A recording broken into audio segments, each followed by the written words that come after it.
Two teams who are in. Let's start with Indiana. The Hoosiers were in the safe zone, but a home loss to Iowa on Tuesday night put them back on the NCAA tournament bubble. Indiana has a strikingly inconsistent resume, particularly as of late. The Hoosiers will win a game, then lose. If the Big Ten were the Big Ten of years past, their tournament fate would be a no-brainer. But the league isn't as good this season. A win against Michigan State on March 7th would make the Hoosiers feel comfortable. A loss would mean that they still have a lot of work to do in the Big Ten tournament. Another team that's in is Tulsa. The Golden Hurricane are well positioned to win the regular season AAC title, but they're hardly secure in making the NCAA tournament. What Tulsa does in the last two regular season games and in the conference tournament will matter for resume purposes, as well as the recency effect with the selection committee. Tulsa's resume isn't bad other than a strength of schedule in the hundreds, and even though the selection committee doesn't count Division II games, the fact that Tulsa lost on their home court to a Division II team, that's hard to erase from the memory banks. Two teams who are out. First up is UCLA. Looking at the Bruins' resume, there's nothing that jumps out as particularly ugly as far as credentials go.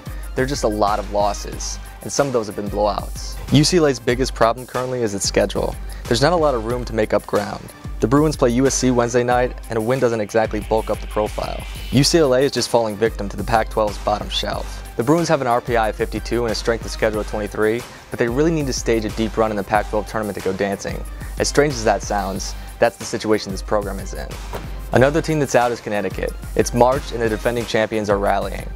3 consecutive wins have put UConn back on the NCAA tournament bubble after this team's chances seemed all but lost. The Huskies will have their work cut out for them with a mediocre resume that features a 69 RPI and 70 strength of schedule. They need to win their last 2 and reach the finals of the AAC tournament. The reason why it's so conceivable?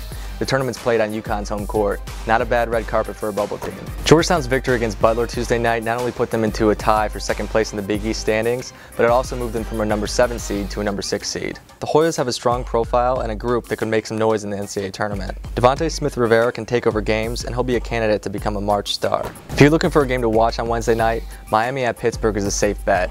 This is an elimination game of sort for 2 bubble teams hungry for a win. Both teams have made turns for the worst, with Pitt losing to bottom feeder Wake Forest on Sunday and Miami losing 6 of its last 10. Whichever team wins will still have work to do in the ACC tournament. Whichever team loses will likely be playing in the NIT.